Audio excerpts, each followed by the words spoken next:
And, hardly a day goes by that when I talk about housing, you can't not talk about Canada, and especially Toronto, with their insane, beyond insane, out of control pricing for housing, which has practically completely wiped out the local population from even buying in there. Anything even kind of higher than like a shack, nicer than a shack, as we discussed at length. Chinese, etc., external hot money is coming in, just putting it into hard assets. So, makes me think, well, if Lindsay's going to be right and the stock market's going to melt up, why are all these super duper rich people dumping their money into real estate? Why wouldn't they want to ride a huge stock market ride up from where it's at now, 20,000 Dow to 40 to 50,000 Dow Jones, where Lindsay said his elite friend told him it's going. Again, I can't believe this. I just can't buy it. Doesn't mean I'll be right. Maybe Lindsay will get it. But lately he's had a bad track record from his elite friend. And I'm here to tell you, I think he's being fed a bunch of crap. Either that or the guy doesn't exist and he's got someone else that's feeding him something as if they know stuff who doesn't. But if the markets melt up, hey, I'm going to come out. Lindsay did say, got to give credit where credit's due. So anyways, Toronto, this is also wolfstreet.com. Toronto's housing bubble pops. The frenzy is over. It is over. New listings soar as sales plunge. Prices drop 6% in a single month. The magnificent house price bubble in Toronto, which has raised eyebrows even across the jaded asset bubble world, is hissing hot air. Residential property sales in Greater Toronto plunged 20% in May, year over year, to 10,196 homes, according to the Toronto Real Estate Board, with sales of condos dropping 6.4% and sales of detached homes plunging, 26.3%. Whoa. As Bon Jovi would say, whoa, whoa, whoa, whoa, whoa, whoa, whoa. Jimmy used to live in an expensive house. Real estate brokers are on strike. He's down on his luck. It's tough. No, they're not on strike. They're circling everybody like sharks. Maybe they know too. At the same time, new listings, the new supply suddenly coming out of the woodwork, soared nearly 50%, 50% from a year ago, year over year. The report tried to put a positive spin on it. Quick, look surprised. Homeowners, after a protracted delay, are starting to react to the strong price growth we've experienced over the past year by listing their home for sale to take advantage of these equity gains. No, they're racing for the exits. There's a fire. They're racing for the exits. And I'll say it now. If by chance Janet Yellen raises rates again in June, we're in June, any day now, Janet, what day is that anyways? Does anyone know the date? Is it the 15th or 4th? I don't even know. Janet, you going to raise? If she raises, even though she shouldn't, if she does, that's another nail in the coffin. Again, keep raising the rates. Interest rates, mortgage rates have to rise. They have to follow, which means prices have to come down. And it has already impacted prices. The TREB, as they call it, the Toronto Real Estate Board, or TREB, MLS average price for all types of homes dropped 6.2% from April. It remains up, though, 14.9% year over year, given the crazy surge in prices over the past months, including the 33% year over year gain in March, when prices had gone totally nuts. What pulled the rug out from under Toronto's magnificent housing bubble? 3 factors. 1, Canada's largest alternative mortgage lender, you know this one, I've told you about this one, Home Capital Group, which caters to new immigrants and subprime borrowers spurned by the banks, has been melting down after a run on deposits that crushed its funding sources. And now the industry is worried about contagion, spreading. Why would they worry? It's just one bank that had a bunch of brokers giving them loans that they didn't do any kind of real background checks on, job checks, anything, just right. Again, ninja loans, no income, no job, just here we go. You're approved. I got to make my commission. We'll send that off to the mortgage company, in this case, Home Capital, and let them just, we vetted them, did their credit report, did their background. They're good. Go ahead and make a mortgage for them. 42 or 49 or 46, some number like that, of these brokers, all were found to be doing that. And as I said, do you think by chance it's only contained here to this one entity? That those same people weren't sending mortgages elsewhere too, and that other companies that do what they do weren't doing the same thing?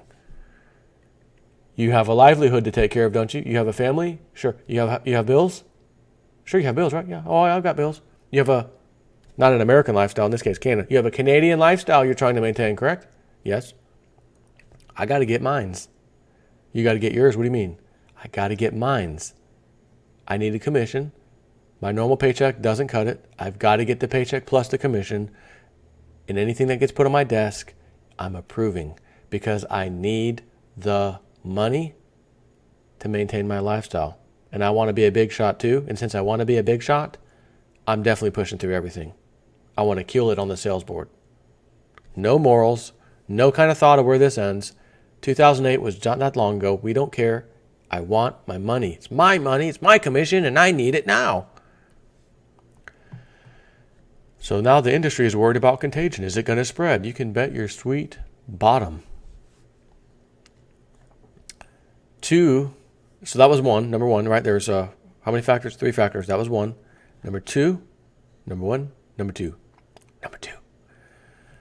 The provincial government of Ontario announced a laundry list of the measures, including a 15% tax on purchases by non-resident foreign investors to tamp down on the house and condo price bubble that left many locals unable to buy even a modest home. And 3, a newly found sense that somewhere out there, hidden behind all the industry hype, lurks reality, which is why Realist News came into being. That's why I used that term all those years ago when I created my YouTube channel. I said every effing video that I do is going to start with Realist News, because I am down to earth with reality, and everything that I want to talk about, I'm going to give you the reality of it all. Perfect. May was the first full month of housing data since those 3 factors took effect. Quote, in effect, the market has stalled and is rapidly reversing. Rapidly? Yeah, rapidly reversing from a seller's to a buyer's market, said one of the 2 sets of boots on the ground in Toronto. Neither of them wants to be identified. Sellers are in a panic to offload their properties, especially those who have speculated in flipping homes. And buyers are starting to open their eyes. Wait a minute. Especially the ones who speculated flipping homes? Remember the story I just read you like 2 months ago?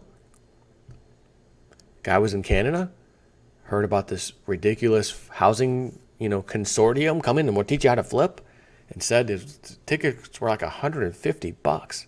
He's like, but I was able to get mine for $50, something like that. He said, but I want to go see what the hell are they doing in here? What are they telling people? He said, I was surprised to see how many people were in there. That place was pretty filled up. And when they were given the speech, he said that there was no downside. In any scenario they gave you in the speech, there was no downside risk at all. No credit, no, we got you covered. Good credit, we definitely got you covered. Risk, you're flipping, is no risk. And he said at the end, looking around and hearing people and seeing them talk, they were jazzed. We are jazzed. We are ready to flip, baby. Flip. Well, what the hell is it? What am I reading here 2 months later? Sellers are in a panic to offload their properties, especially those who have speculated in flipping homes. This is 2008 again. Remember? Flip it, buy your house. It doesn't matter. Buy a second house. Get someone there to pay rent. You'll flip it. By the time a few months go by, it'll be up 10% maybe. Flip it. Flip it. Flip it real good.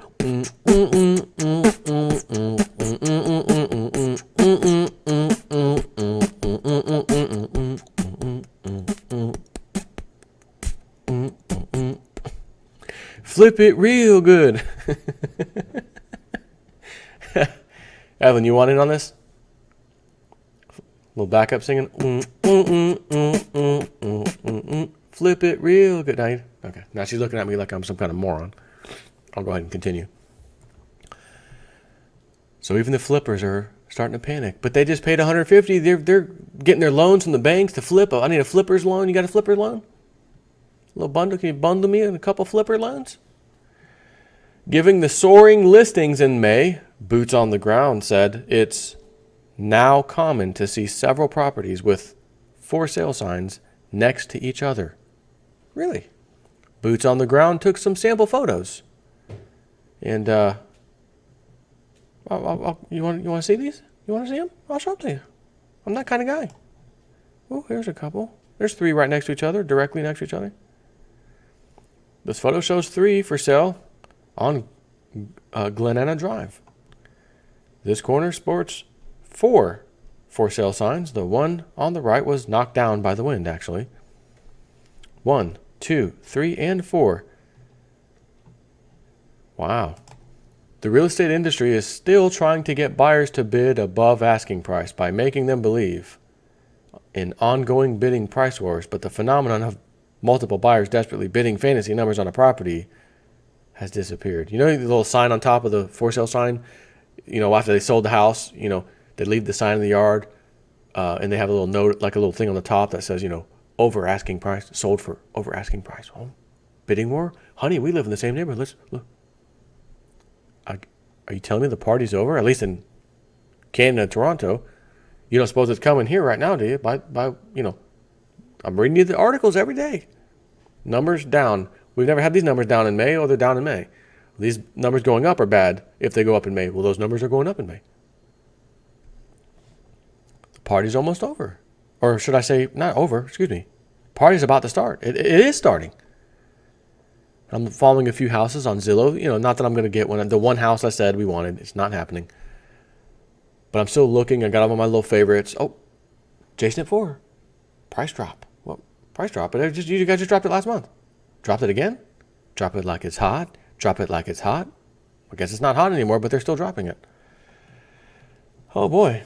Quote. Here's a little quote. In a recent sale, the listing agent instructed the buying agents to wait 1 week after the house was on the market before placing their bids. Boots on the Ground said. You know what Boots on the Ground reminds me of? Do you guys remember, you know, American Idol? There's an old black guy. He did his own rap song trying to get on the show. He knew he was too old, but he wanted to do it anyways.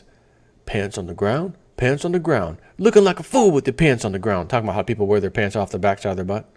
Boots on the ground, boots on the ground. Looking like a fool with your boots on the ground. But that's their nickname for this article, Boots on the Ground. Boots on the Ground said, the sold price was $50,000 above listing, but there was only one bid. The family who bought the property paid above the asking price, not realizing they were the only bidder and not realizing that the party was over. They were tricked. Ooh. Homes are starting to languish on the market, a rarity in past years. As recent as March, properties were selling before or just after they were listed on the MLS service. The listing agents would utilize the phrase "coming soon" on the sign. The homes would be snapped up, but that changed in late April. How long homes have been on the market can be viewed on the housing website Zoocasa. Interesting, I haven't heard of that site. Zoocasa, Zoocasa. I'm going to have to remember that one. By searching from oldest to newest. Boots on the Ground pointed out. And I don't know if this is Canada only or U.S., we'll find out. For homes listed 3 months ago, the inventory starts adding up. And for homes listed 2 months ago, the inventory gets rich and thick.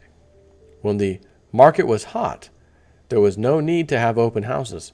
However, now open houses are conducted not just on weekends, but even during the week, Boots on the Ground said. It seems that brokers have their work cut out as clients want their property sold immediately at top price, but it's not working anymore. After not getting a single visitor to an open house over the weekend, Carissa Turnbull, a Royal LePage broker in Oakville, told Bloomberg, "We are seeing people who paid those crazy prices over the last few months walking away from their deposits." They don't want to close anymore. Century 21 Millennium Brokerage owner Joanne Evans, focused on Toronto suburbs such as Brampton, summed it up this way: the frenzy is over. It's over. Truly incredible, isn't it? How fast. That's like that old saying, well, it's going to do it until it doesn't. It's going to keep rising until it doesn't. You know how we always say stuff like that? The real estate market will keep being overpaid until it doesn't. And when it doesn't just go back to normal reality of, well, we're going to pay them what they're asking for the house, not overbid. No, it doesn't go to that. It's a pendulum, right? Pendulum's over here. People paying outrageous prices way above what they're listing. Pendulum doesn't stop back in the middle where it belongs. No. Pendulum goes the other way. So now prices are going to come down. And if old Yellen, Janet comes out and hikes rates again, it's not good for housing, man. It's not good for housing. Prices will be coming down. Get ready for an influx of house sales going on as the quote-unquote sheeple start to figure this out. You and I have already known this. It's been months and months and months and months and months we've known this. And now we get to sit back, and at least I do, and get to do videos for you guys to say, oh, here's another one of those. Guess what? It flipped now. It flipped the other way now. Check this one out. Oh, sales are down. This is down. That's down. Oh, here you go. Which means, where's the party? Where's it going to end? It's like spin the bottle. When's the bottle going to stop? And when it stops on me, what are the house prices? They might be severely depressed. And my Bitcoin and cryptos are going to be skyrocketing. And maybe with the CFTC finally going after someone in a silver fraud case or a manipulation case, maybe, just maybe silver will explode here soon. Boy, that would be great. A 2-for-1. Cryptos explode. Metals explode. You want to talk about a bunch of happy subscribers and people out there? Ooh-wee. At least us. The rest of the people out there ain't going to be too happy because they're the ones who are going to usually get screwed. You and I are trying to avoid that because we can see the stuff coming from a mile away and make change. I'm going to get into cryptos. We get over here, get out of the way of that big bust called debt and this and that. Anyways, on to, is this my last one? I don't even know now. Is this my last one or I got one more to do? I'll have to go check. Take care.